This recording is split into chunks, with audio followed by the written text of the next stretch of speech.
Forever.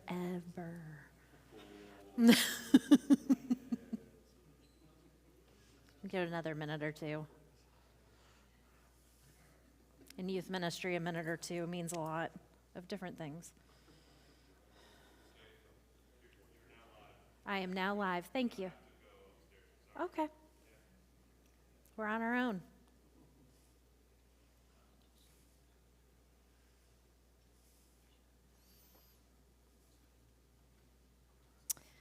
Okay, well, welcome. As the slide says, we are going to talk about kids and teenagers in our lives and helping them discern truth. I recently, we can't do anything if I'm really loud. Recently I read a book. I meant to bring it with me, so I apologize, but it's called What Gen Z Really Wants to Know About God, and it's by Tanita Maddox. Highly recommend it. Really great information. So randomly found it, and it's fairly recent, which is good. And so anyway, just want to throw that out there as a reference point because I just read it. Some of my information is going to be influenced by that book. So first of all, it's different than mine. Oh, here we go. We are going to first discern who we are talking about. So we are talking about, with this age group, Gen Z and Gen Alpha. And actually, my kids in my house, I have 2 high schoolers and an 8th grader, got a kick out of the fact that Gen Beta is the next one. So anyway, those are the little toddlers and babies that we have in our lives right now. So, and the big argument in my house is who actually is Gen Z and who's Gen Alpha, whereas my older kids completely are like, no, you are Gen Alpha to my son, and he's like, no, I am Gen Z. And so, and if you read different things, the different information, the years do conflict a little bit, so you can go either way. The theory that I have decided on is that your birth order also makes a difference in where you're at with this. So my son, who is in 8th grade, actually is more of a Gen Zer because he has 2 older sisters. So when we're kind of at this cusp of looking at who's who, we're going to be a little fluid. So just throwing that out there.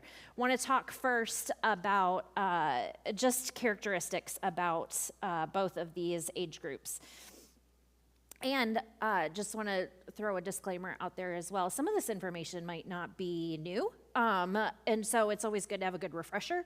And it's good to just stop and remind ourselves of exactly who we are talking to, especially folks who are ministering or working with different age groups sometimes we have to flip between speaking to an adult to then speaking to a child. And so those are very different lenses. And so for the sake of this morning, we're going to look at mostly high schoolers and middle schoolers as of right now. Maybe you could say college age or young working. So Gen Z. Some of the characteristics that we're looking at, the ages are roughly 13 to 28 years old. They are digital natives. They grew up with social media, smartphones, screens, internet connectivity, often spending 4 hours a day on mobile devices. Fun fact this week for youth group, I said, okay, friends, you are going to help me with my homework. We're going to talk about my session for this Friday, and as soon as I said 4 hours a day, they were like, it's way more than that. I was like, okay, glad you know that. Financial pragmatism, having witnessed financial struggles of previous generations, they tend to be more cautious with money, preferring debit over credit, focusing on savings and financial education. My high school friends were quick to point out, oh, no. My friends still buy energy drinks every day and stop at the QT and do all of these things. And it was a great discussion because what we were also reminded in that room is, well, you're a teenager. Those are teenage actions to want to go buy an energy drink or a candy bar or Chick-fil-A every day.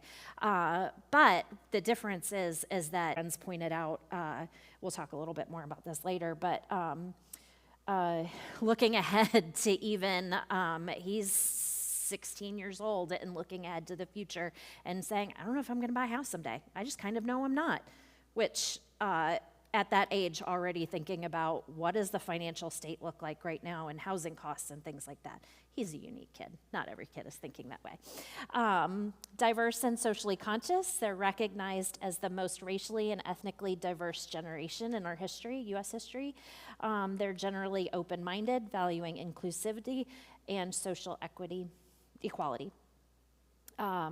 Often described as ambitious and hardworking, also pragmatic about their careers. I don't know if you've talked to a teenager lately, and maybe this is just in my little circle, but teenagers are more open now to the idea of going to a technical school, figuring out what career they're going to do after high school. The thought of, oh, I'm just going to go to college and figure it out is less and less so these days. Students are being a little bit more thoughtful about those things. Mental health, they report high levels of anxiety and are more vocal about mental health. Gen Alpha. So when I said this next statement, it was like I just announced that spring break was canceled. It erupted in so much angst and noise, but I said, you are often referred to as iPad kids, and they lost it. My middle schoolers were not happy. So I did not realize how derogatory that statement actually is to those students. It's thrown around in my house as a joke. But when I said it to this group of students, they were like, hold on a second. And one of the things that I realized, and a theme that came up in the discussion with my students on Wednesday, is that they feel like a lot of labels have been put on them, and they're becoming a self-fulfilling prophecy. So they're like, oh, I am an iPad kid, but you gave me an iPad in first grade to do all my homework on. And so if I'm spending that much time during the day and then I go home and I just want to watch a show or I want to, then you're pointing out that I'm an iPad kid. And so it's that push of, yes, they are spending a lot of time on screens, but how are we also kind of pushing that on them as well? We're not helping them, basically. And so in those middle schoolers, I realized in their angst that they really don't know what to do about that. And so I was like, oh, we need to unpack that a little bit more at a different date.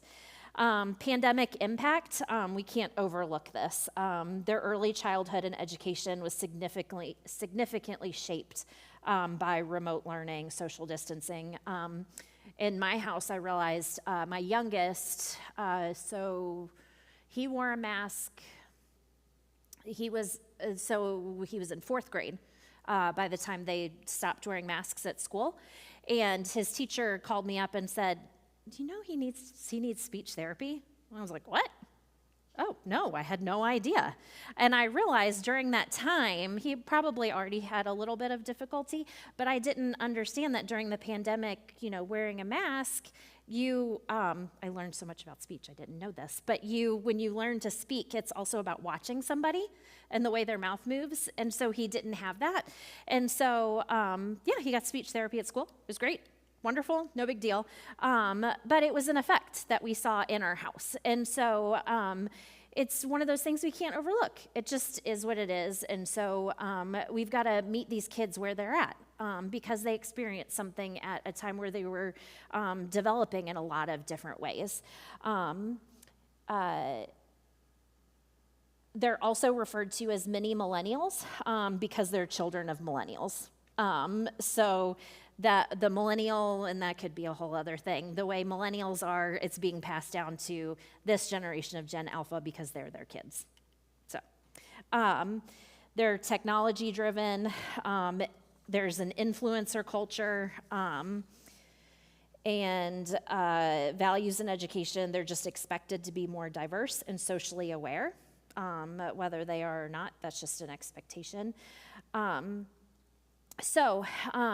And they are dealing with an information overload. And I would say this is true for both generations and just everybody.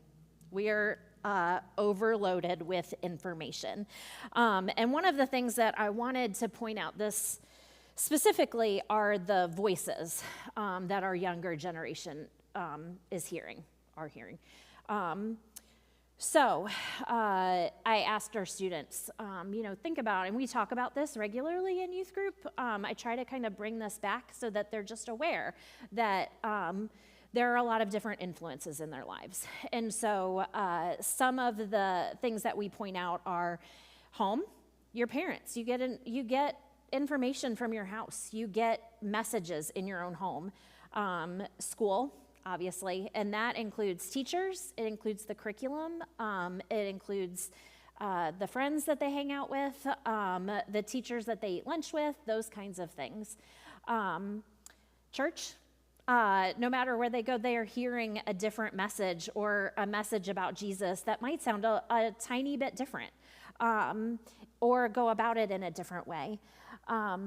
Sports, if you're on a club team or you're on a rec league or school team, those are approached very differently. And depending on the coach, that can also look very different as well.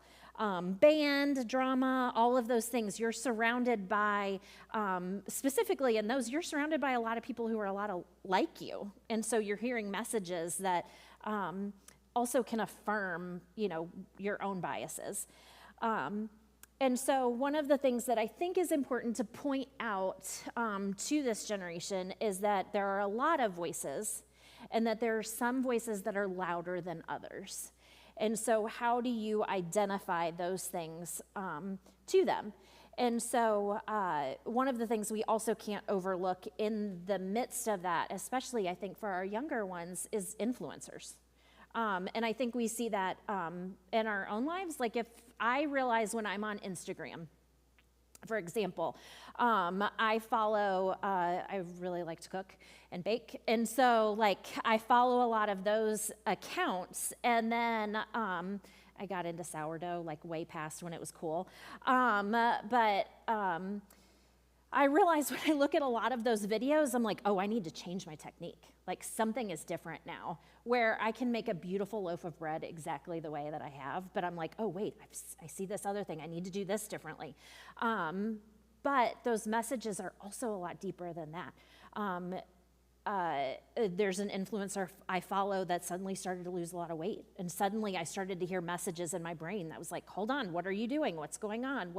And I'm 45 years old. I am very secure in who I am, but I'm not above being influenced.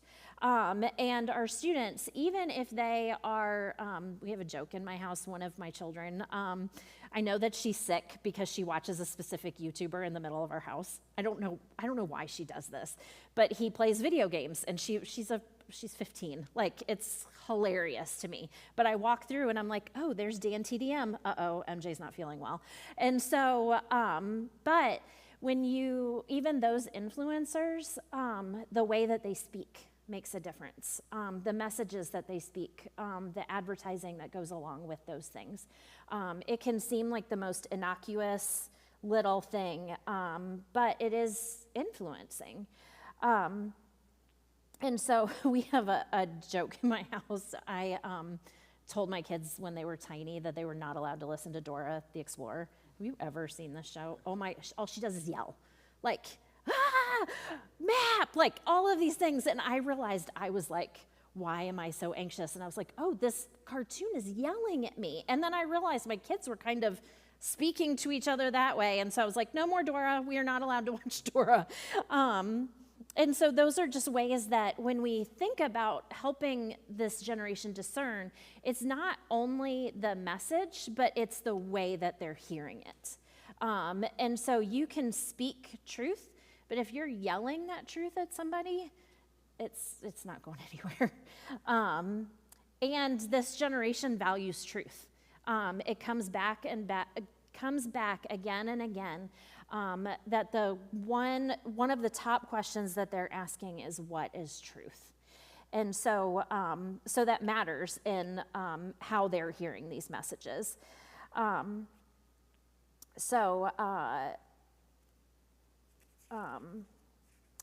The other part of that as well is the content, obviously. So if they're hearing a lot of content that's changing the way that they think, is that good, bad, what message is being portrayed. And the problem that we face now, and you guys know this, is with the amount of information that's at our fingertips, you can find anything that you want to hear or anything to affirm anything that you believe. Anything at all. You can figure it out. And it's right at the tips of your fingers. And so when we look at the amount of information that they have access to, it's overwhelming. And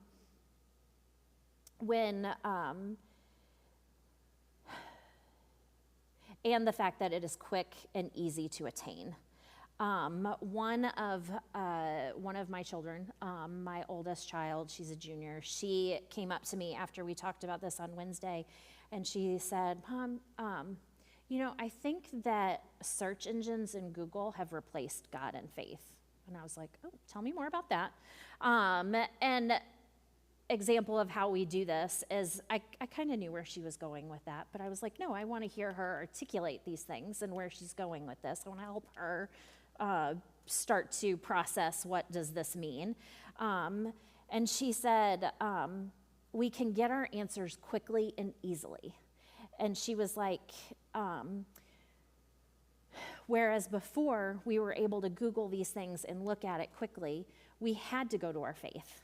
We had to go someplace else through a lens to discern, what is it that I believe? What is it that I think? And she was like, now I can just open my phone and it's right there. And what's interesting about that is that, yes, those answers are there, and sometimes they're right. They are. But sometimes, this is where I think it gets kind of detrimental, is that it's just enough to satiate us. It's just enough to give us okay, there's the answer, let's move on. Whereas before we had those quick answers, we had to sit and wrestle with things. I just read something that Beth Moore wrote, and she pointed out that we're losing the sense of wonder about our faith and just about things in general. That when you think about faith and you think about God, there's this opportunity to wonder, what does the world look like? What does this mean in my life? And get into more depth and sit with those things.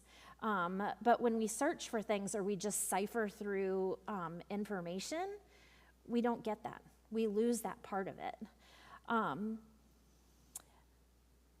And another student pointed out, which I thought this was really interesting as well, is that all of this information and the way that we search things has also created the sense of independence in students. And again, I was like, tell me more about that, because independence doesn't sound bad. But he was like, I don't have to ask for help. I can just look on Google and figure it out. I don't have to go talk to my parents about something or ask a teacher a question.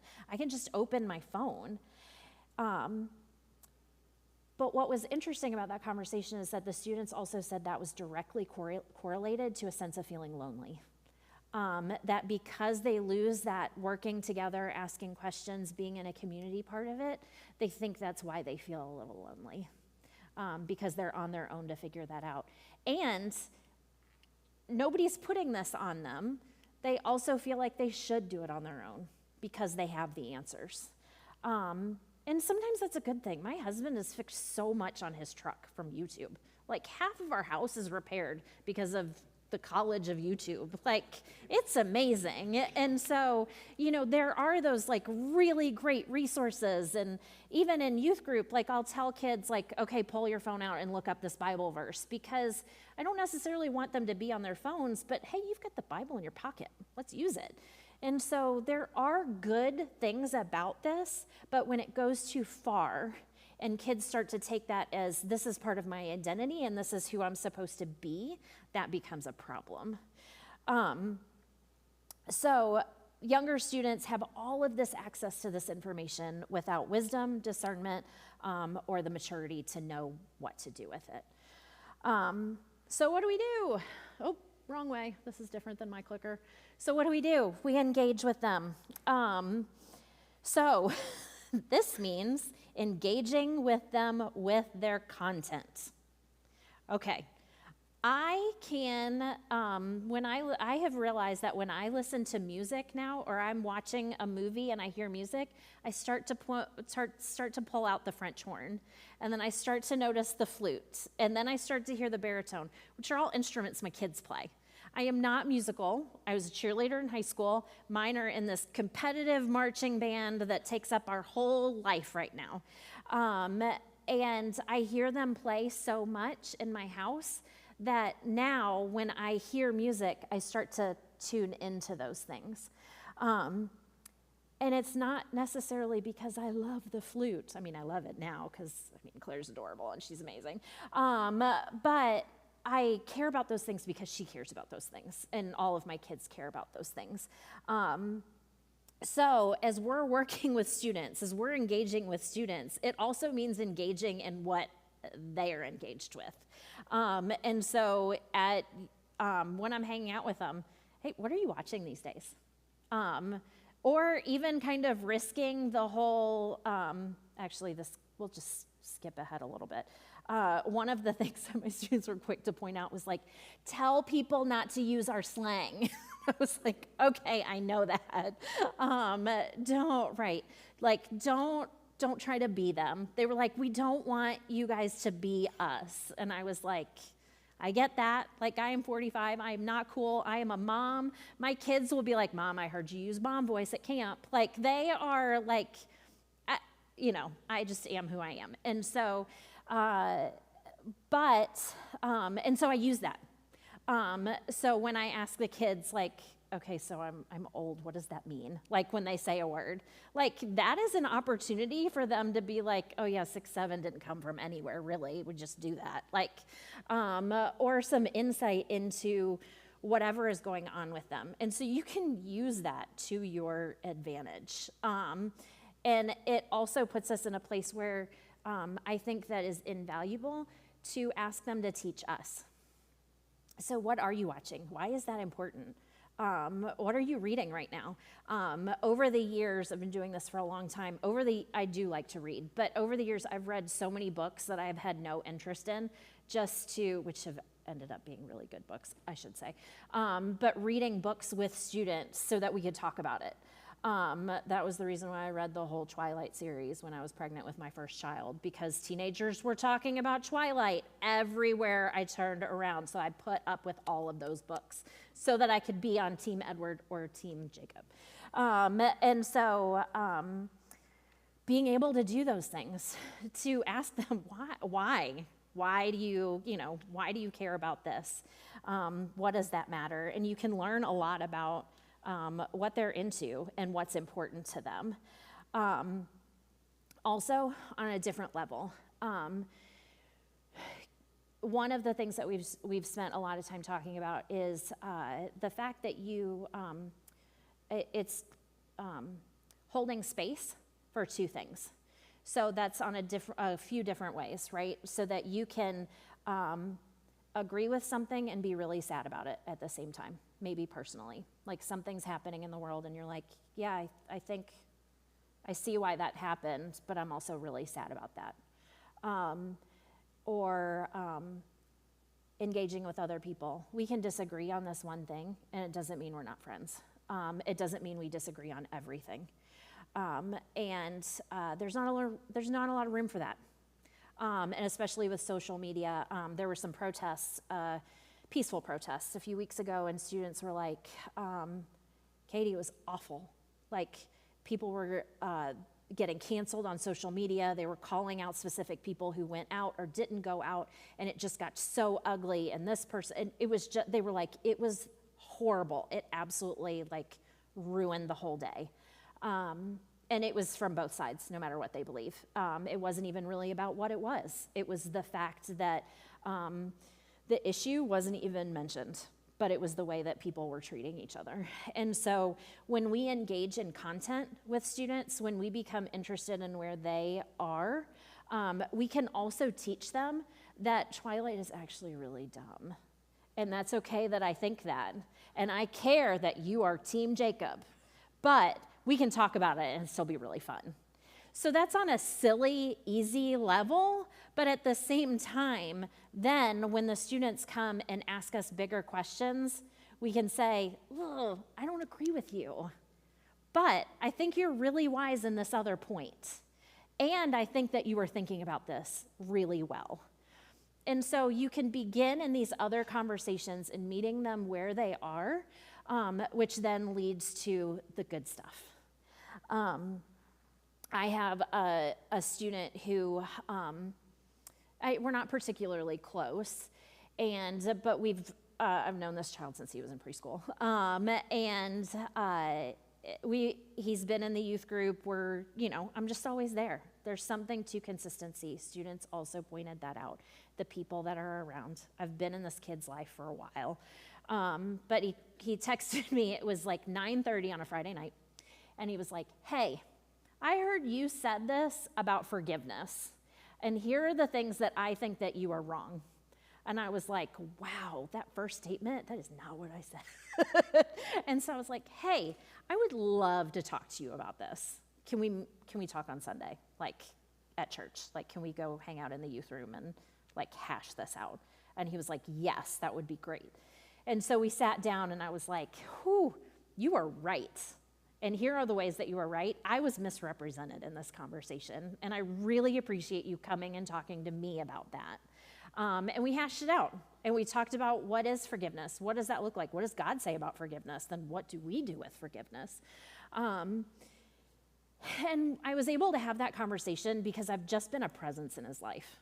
We haven't been through anything. We don't hang out. Like, we don't,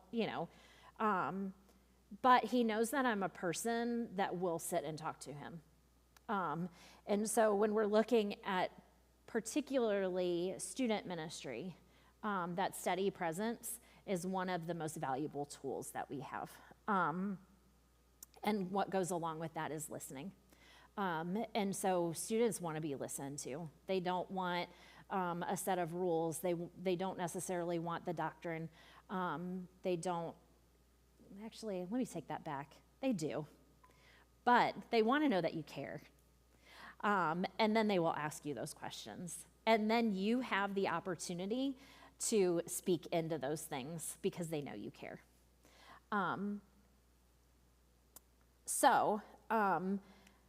As we move through that then, we look at what are students asking. And the biggest questions that I think, for time's sake, are who can I trust? And then that leads to, can I trust God? And so a lot of this has to do, they were like, we can't Google God. And I was like, yeah, you're right. So how do we figure that out on our own? This becomes intertwined with what is true. And then they start asking, one of the things that they get caught up on over and over again, and this goes for this goes for everybody now, I feel like, a lot of people, does truth leave anybody out? Because of our culture now being so focused on inclusivity, social justice, things like that, which are good things. Our mind doesn't go to how can we, often doesn't, we struggle with either how can we include everybody or immediately to who are you going to leave out? And so there's those two things that we've got to address in that big question. And students are asking those questions. And then the other issue that they're dealing with is truth being used as a weapon. Our students are naive in a lot of ways. And because they're kids, they have all of this information, so I think our tendency is to look at them like they do know more or they should know more, but their brains aren't developed. They still only have 16 years worth of experience.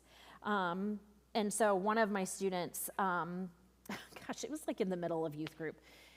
He's sitting there and he's like, Katy, I got to talk to you. And I was like, okay, I'm about to teach. Like, what's going on? And he was like, I was holding the door for somebody at a bread co. I was holding a door for a woman, and she walked through, and she said, thank you. and because he's very polite. He's also a football player, like tall guy, super skinny, but tall guy, kindest person you'll ever meet. I could go on and on about this child. I love him. He held the door and she said, thank you. And he said, you're welcome. God bless. She lost it. She started screaming at him, started saying, how dare you say that to me, called the manager over to get him kicked out. And he is like looking at me, and he's sitting on the floor like cross-legged, this big guy looking at me like tears. And he was like, I don't know what I did, Katy. And I was like, wow, okay, we need to talk about this. And so sort of stopped, and I was like, I'm sorry that happened to you. And he was like, why did she do that to me? And I was like, well, let's talk about it. And I was so grateful that he was like, he knows who the adults are that he can talk to. And so we hashed that out. We don't know what kind of day she was having. We don't. Let's give her the benefit of the doubt. And so that may have just something in her triggered some kind of hurt. But also, like, you are speaking out about God and making a statement about your faith. And some people make assumptions about that. So let's hash that out.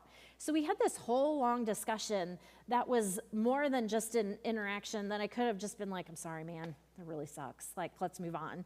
But no, we used it as an example of there's a lot of things to think about in that moment. And no, hon, you didn't do anything wrong. I'm sorry that happened. But it was a lesson in different messages that we hear and labels that we put on people.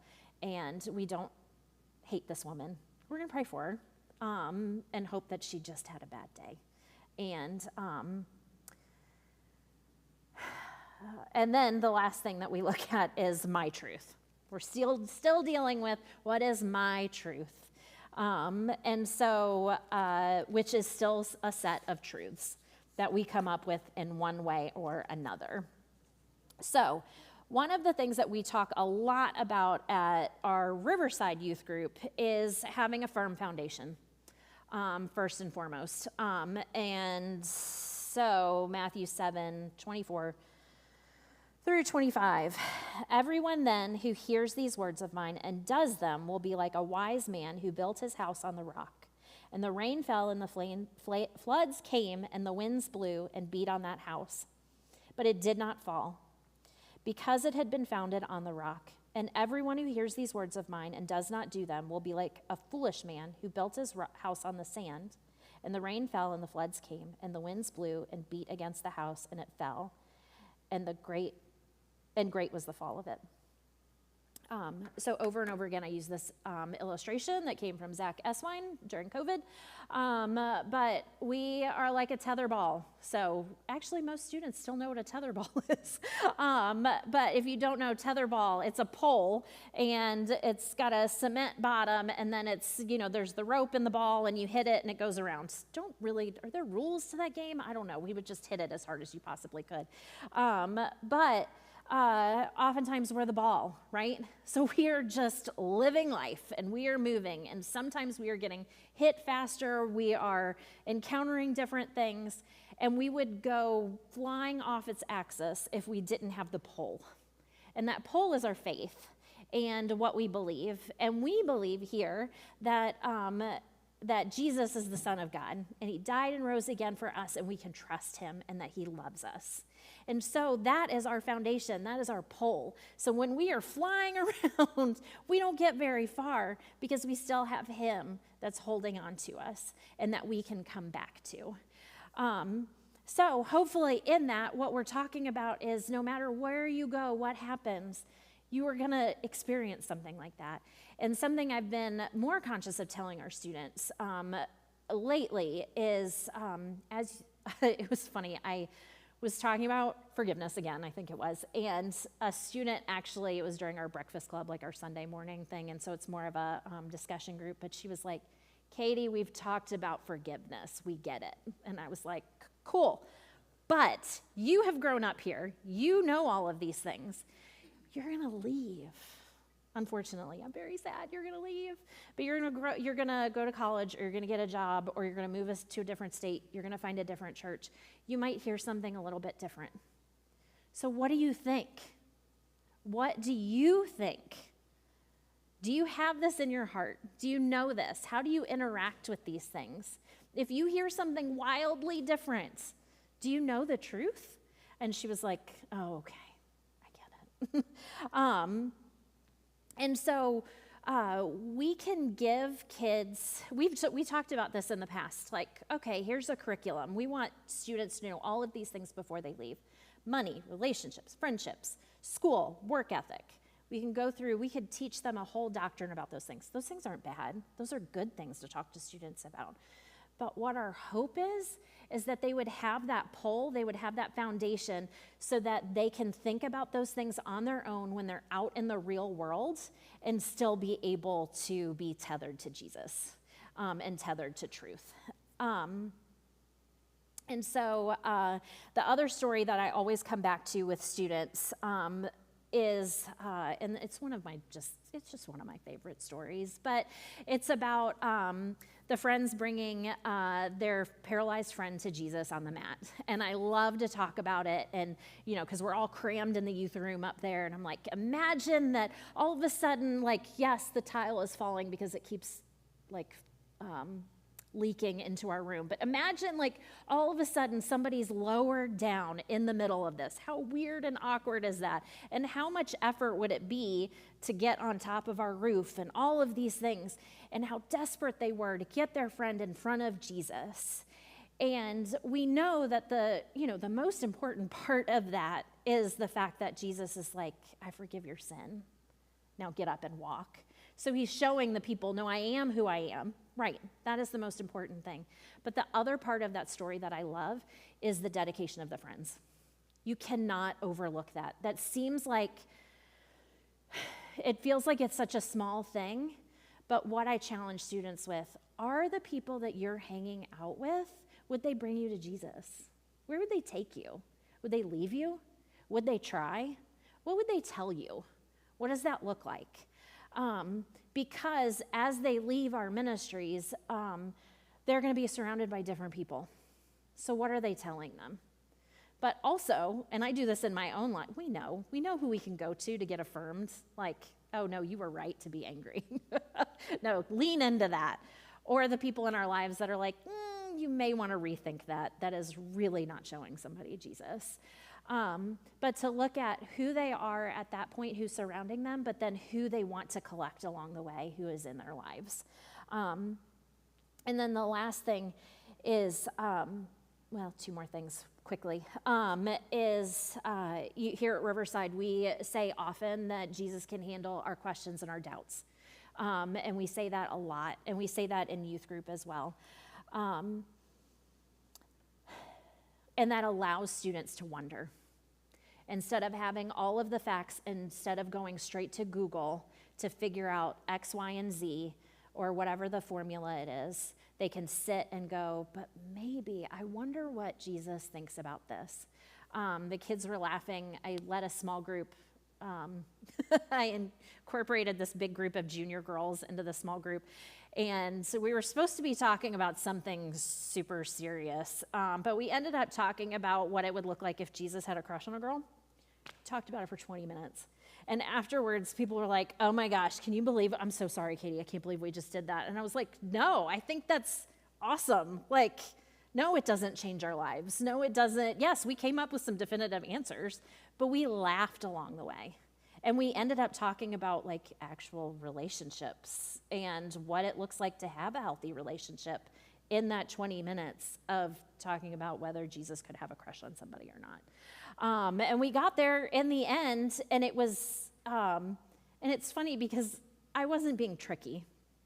I'm not trying to do a bait and switch of we're going to do this really fun, funny thing, and then I'm going to throw something in there to get you. No. There's so much value to all of those things when we talk to students. The art of actually having a conversation, to talking about serious things, but also being light about that it doesn't have to be detrimental to who we are. And then also speaking truth about, maybe what is the guy that you're dating, what does that look like? How does he treat you? So how did Jesus treat his friends? Let's talk about that a little bit. All of it is of value. And then last semester, we talked about the fruit of the Spirit. And that's another question that we ask. Where's the fruit? What's the fruit? And it's such a simple thing. And it can mean a lot of different things. But for students who are trying to figure out big things with a child mind, lack of maturity, a lot of information, very little wisdom, starting with the fruit is a great place to start. So all of these things, what it comes down to is that I think I had other slides. Yeah, that's fine. That's cool. So what it comes down to is that our actions often speak louder than our words with students. I joke that in middle school, we're just throwing seeds at them to see what'll stick. In high school, we're planting seeds. And it can go either way. But showing kids that they have dignity and that their voice matters speaks more than anything that we could actually say to them. And so what that looks like, practically speaking, is saying a kid's name at every youth meeting. So our small group leaders, go around, hey, Emily, hey, Zach, how are you doing? We know their name. Providing a space for kids to feel safe and ask questions. For that girl to be like, Katy, we've talked about this before. Not in a disrespectful way, but a what kind of way. Or to send a text and be like, I don't know what forgiveness is. I don't think I agree with you. They disagree with me a lot. I kind of like it. I like awkward conversations. And for them to feel safe. So in our youth group, not every kid plays the game. They're allowed to sit in the youth room. It's you've seen it up there, like a big open space. Some of the kids sit there and draw. Some of them will pull out a game. Some of them will just sit there and talk. I'm not going to make a kid run around and be completely out of their comfort zone. And so it's a safe space. You can be who you are, and that's okay. But we know the kids well enough to be like, come on, you need a little push. Come on, come play the game with me. And then also something that we've incorporated more of lately is empowering students to be mentors, to put them in positions of leadership. And so right now, that's students who are leading worship at youth group. Is it just, it's just special? And I am not musical, so I'm like, you are amazing. And we acknowledge, I thank whoever's up front. I try to, as often as I think about it, to say, hey, it's really hard to get up in front of people and play an instrument. It's even harder when it's your peers and you're leading something. To show these kids, this is not a small thing. But what's been cool about that is that other kids are starting to say, an 8th grade girl came up to me and she was like, hey, can I ask you a question? I was like, yeah. She's like, can I sing at summer camp? And I was like, I think we could probably make that happen. And it's the same girl that I was standing there. I think I talk with my hands a lot. I was standing there at youth group. And all of a sudden I feel somebody digging around on my hand. I'm like, what is, they're students. You're like, what is happening? And she was like, you still have it. And it's a bracelet that she made for me last summer. By the grace of God, it's not fallen off yet. It's a good knot. But it's the little things. It's those little actions. And then I had a student who a couple weeks ago was like, hey, can I teach? And I was like, I think you could. And so he's been leading devotions at his FCA at his school. So they take turns and they've got a staff person and it's super cool. And I was like, yeah. And I was like, you need to run it by a couple people first. So he sent it to his parent. He sent it to me. We crossed out a couple things. We talked through the difference between talking to middle schoolers and high schoolers, that we're not going to introduce some hard things to middle schoolers until they're age appropriate, and how we do that and why that's important. And as soon as he started talking, those kids were quiet because it's their peer. They recognize that this is somebody that's one of them that's talking. And it's just invaluable for that kid, those kids who are leading, but also for the younger ones who are like, wait, I can do something like this as well. And we're not celebrating the leader in the group because we need everybody in that room. But in that same breath, we do call out the leaders. And so sometimes it's visible like that. But another case was I was able to tell this student who was like, I don't know what my purpose is. And I was like, you know what I saw? He's in high school, in the middle school group, there's this group of boys, they're just obnoxious. Like, they just cannot hold it together. Bless their hearts, but I do love them. And, they're standing kind of in the middle of the room off to the side. One of them's not wearing shoes. The other one is like poking the other one in the ear, like, normal worship stuff. And this high schooler walks behind them because there's a seat, and he starts singing because it's worship. Those boys were like, and they started singing. And then they would start to poke the other one, and then they would turn around and go, oh yeah, we're supposed to. I was like, you changed the whole vibe of worship. Like, you being there and engaging spoke a million words without you saying, hey, worship is important. Be kind to your neighbor, the kinds of things I say from up front. And so giving these kids a vision of people are watching you. And you don't have to go out and be a pastor. You don't have to be a missionary. You don't have to do these really big, great things. It's in the small, everyday, ordinary things in following Jesus that make a difference. So I filled up that time. I think what's the schedule? Is it a break? Yeah, it's a break. Okay, so we're going to take a break. Let me pray.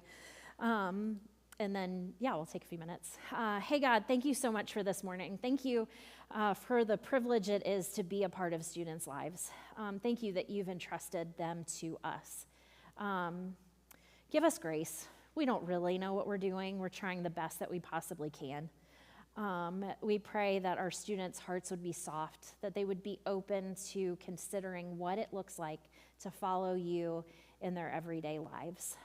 Help us to be patient. Help us to listen. Help us to be wise in the answers that we give them. And help us to be followers of you. It's in your name that we pray. Amen. Thank you.